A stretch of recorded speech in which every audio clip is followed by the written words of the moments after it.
Et salut les amis, c'est UltimeMV pour la Windroid TV et aujourd'hui on se retrouve pour une nouvelle petite série périodique, les bases du hardware, dont le but sera de vous expliquer comment bien choisir vos composants, le tout en un format d'une dizaine ou maximum d'une quinzaine de minutes par vidéo. Chaque vidéo sera dédiée à un type de composant et ici ce sera notamment comment sélectionner son alimentation. Pour info, l'idée m'est venue grâce à Fanto qui demandait si l'alimentation qu'il avait choisie était suffisante pour la config qui allait avec, et si ça a pu lui arriver, c'est que ça peut arriver à tout le monde, enfin du moins à tout le monde qui n'a pas encore vu cette vidéo ou qui ne l'a pas compris. Allez, c'est parti.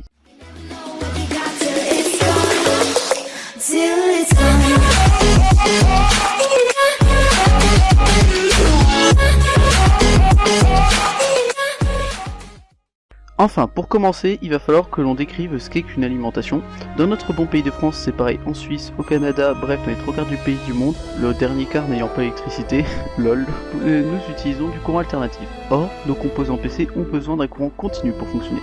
Et pour transformer ce courant alternatif, on a besoin de notre alimentation, bien évidemment. Toutes les alimentations n'ont pas les mêmes critères ou fonctions, ni même les mêmes efficacités. Ainsi, il n'y a pas une bonne alimentation, mais l'alimentation qui convient à vos besoins. La vidéo va donc se décrire ainsi. Le wattage, si vous êtes intéressé par cette partie, restez avec moi. Les certifications, si vous souhaitez sauter la partie d'avant, rendez-vous à la durée indiquée sur le côté de votre écran. La signification de modulaire, demi-modulaire, non modulaire, pareil, si deux trucs avant ne vous intéressent pas, go à la durée sur le côté. Et mes retours d'expérience sur les maps, pareil, si ça ne vous intéresse, vous allez sur la durée indiquée sur le côté. Comme annoncé dans le projet, nous commencerons donc par le wattage. Celui-ci dépend effectivement de la consommation de vos composants. Pour le calculer, il existe des sites spécialisés tels que celui de MSI ou celui de PickWire. Bien évidemment, je vous mettrai les liens dans la description. Mais si vous n'y avez pas accès parce que vous n'avez pas d'internet ou seulement parce que vous n'avez pas envie d'y aller, existe également un calcul beaucoup plus simple mais qui ne marche que pour les configs gamers, je précise, et qui ne marchera pas dès que lors que vous ferez de l'overclocking et qui ne vous prévoira pas forcément une marge suffisante pour de l'upgrade. Ce calcul tout bête, c'est tout simplement que vous prenez une fois la tension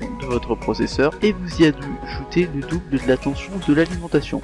Une fois que vous avez obtenu ce chiffre là, vous rajoutez 10% du total et comme ça vous aurez toujours votre alimentation avec une petite marge et pourvu qu'on reste dans le cadre d'une config gamer bien évidemment. Cette technique marche dans le cadre d'une config gamer sans overclocking comme je vous l'ai dit, on peut bien nuancer un tout petit peu. Après ça devient trop de bazar et puis vous serez obligé de passer par les sites précédents pour être sûr. Enfin bref, un instant, votre processeur consomme 100 watts et vous avez une carte graphique qui consomme 200 watts, et ben vous faites entre parenthèses 100 plus entre parenthèses 200 x 2, vous fermez vos deux parenthèses fois 1,1. Vous obtiendrez donc dans ce cas là 550 watts. Donc déjà il faudra que votre alimentation crache du 550 watts. Et là actuellement si vous avez juste ma vidéo en fond sonore et que vous êtes déjà parti chercher votre alimentation sur Amazon, je vous demanderai d'attendre parce que c'est pas parce que votre alimentation donne du 550 watts à votre prise qu'elle vous redonne du 550 watts. Ça a un lien avec les certifications. Effectivement, une alimentation prend du courant alternatif pour en faire courant continu. Mais la transformation n'est pas efficace à 100%. Après tout, pour faire une transformation, il faut bien qu'il y ait des petites pertes, c'est comme ça qu'il y a une création de chaleur, qui est donc ici notre perte d'énergie. Toutes les différences de certification, les fameux 80+, 80+ bronze, 80+ silver, 80+ gold, 80+ titanium et 80+ platinum. Ça fait beaucoup de 80+ tout de même. Je vous mettrai un tableau sous les yeux pour vous résumer l'efficacité, mais dans le principe, une alimentation certifiée 80+ vous rendra 80% de l'énergie injectée dedans, ou un tout petit peu plus. Pour reprendre l'exemple des 550 watts, elle ne vous rendrait au minimum que 440 watts. Vous voyez, dans les faits c'est légèrement plus compliqué, mais en vous tenant à ça, vous ne serez jamais en sous-alimentation. Dans ce cas-là, le proverbe suivant est particulièrement vrai. Mieux vaut trop que pas assez. En sachant que les 3 quarts du temps, et dans une config au-delà de 800 €, je vous demanderai de mettre entre 5 à 10% du budget, et c'est valable jusqu'au config à 1500 €. Après, vous mettrez juste au maximum 150 € dans votre alimentation, et ça restera équilibré, en sachant que parmi toutes les pièces pouvant tomber en panne, les alimentations sont bel et bien les plus énervantes à changer. Vous devez tout démonter,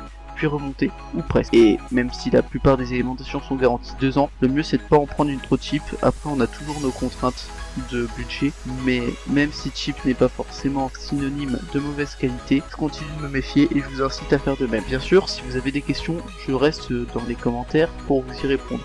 Et s'il manque vraiment trop de choses et qu'il y a trop de questions qui reviennent sur les mêmes sujets que j'ai pas abordés, je referai une vidéo. Allez, on continue. Aussi, souvent dans les fiches techniques de vos alimentations, vous verrez non modulaire, semi-modulaire, modulaire. Et là, vous êtes en train de vous dire, quoi? En effet, si vous voulez une petite anecdote, pour ma part, au tout début, je pensais que ça voulait dire qu'on pouvait plier l'alimentation. Je sais pas si vous vous rendez compte, genre dans ma tête, c'était on peut plier l'alimentation ou pas, quoi. Mais en réalité, ça correspond à la soudure des différents câbles à l'alimentation. que vous êtes toujours perdu et c'est normal, seuls ceux qui ont déjà monté un PC ou assisté au montage d'un ordinateur peuvent comprendre. Mais sur votre alimentation, vous avez des câbles pour répartir le courant sur chacun de vos composants. Exemple, pour votre carte mère et le processeur au passage, et pour vos cartes graphiques et votre disque dur et votre SSD, etc. etc. Et bien, le fait qu'elle soit semi-modulaire ou non, ou totalement modulaire, c'est ça en fait. Sur une alimentation non modulaire, vous allez avoir tous les câbles soudés. Sur une semi-modulaire, vous aurez en général uniquement un câble pour la carte graphique, un pour votre carte mère et un pour votre HDD et de souder, et tout le reste sera amovible.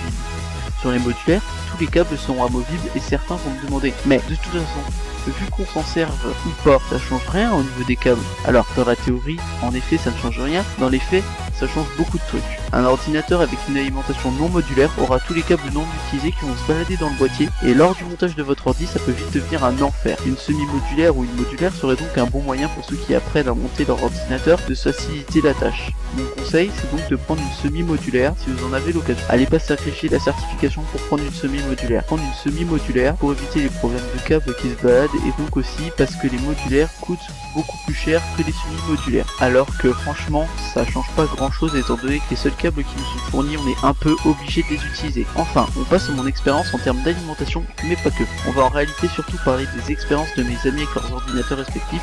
Donc j'ai pas un gros budget, j'ai pas fait 20 milliards de configs, j'ai pas eu testé 20 milliards d'alimentation. Parmi les marques que je peux vous recommander, je citerai bien évidemment Corsair, Master Watt Light, Cooler Master, Be Quiet, notamment si vous cherchez à faire une config silencieuse, et Sonic. Bref, de mon côté c'était tout pour conclure cette vidéo. S'il y a des sujets auxquels je n'ai pas répondu, dites-le-moi en commentaire que je complète, et voir s'il manque vraiment trop de choses, que je refasse une vidéo du même genre qui servira de complément. Si ça vous a plu, lâchez le petit like des familles et des commentaires qui font plaisir, et bien sûr ne vous gênez pas pour partager si vous pensez que cette vidéo vous a été utile et qu'elle pourrait être utile à quelqu'un d'autre. Allez, à une prochaine vidéo les amis. Pardon, excusez-moi en fait, j'ai pas tout à fait terminé, j'avais oublié de vous poser quelques questions et donc pour ce moment là j'attends vos réponses dans les commentaires. Est-ce que vous seriez donc intéressé par que je fasse la suite de cette série de vidéos, c'est-à-dire des vidéos du genre Nvidia vs AMD pour les cartes graphiques, Intel vs AMD pour les processeurs, des explications des différents types de processeurs tels que les i3, i5 ou i7, ou les Ryzen 3, les Ryzen 5, les Ryzen 7 qui sont censés être comment dire, leurs équivalents mutuels, comment choisir son processeur ou sa carte graphique ou sa carte mère et sa RAM, comment choisir son grand tirade ou son water cooling, pareil pour la carte Wi-Fi ou l'écran ou encore le clavier et la souris, comment choisir son boîtier. Vous seriez également intéressé par des tutos PC, enfin des tutos vidéo sur comment monter son PC, sur un récap, pourquoi pas de l'E3, sur comment overclock son processeur, si un jour je le fais, que je le filme, que je le poste, sur comment overclocker sa carte graphique, pareil que pour le processeur, hein, si je le fais un jour, je le filmerai, je le posterai sur YouTube, ou sur comment choisir son stockage tels que les HDD, les SSD, les SSHD, ou encore des refus animés, par exemple, je sais pas moi, là en tête, j'ai du Blue Exorcist parce que j'ai regardé il y a pas longtemps, j'ai du Daytona aussi, pourquoi pas, ou encore qu'on fasse des vidéos sur les configs des abonnés. Je suis sûr que parmi certains d'entre vous, il y en a qui ont des configs qui peuvent être très intéressantes à présenter, et ça pourrait franchement être sympathique, comment dire, de partager ça ensemble. Donc franchement, n'hésitez pas à me dire ce que vous en penseriez, ça me ferait très plaisir. Si vous avez également des idées de contenu de vidéo que je pourrais vous faire, n'hésitez pas, franchement, ça me ferait extrêmement plaisir de vous aider, de vous faire du contenu qui puisse vous intéresser et vous y faire participer un petit peu, pourquoi pas. Allez, là cette fois-ci, j'ai véritablement terminé, on peut lancer la outro. Allez, merci d'avoir écouté jusqu'à la fin, c'était Ultime MV, à plus les amis.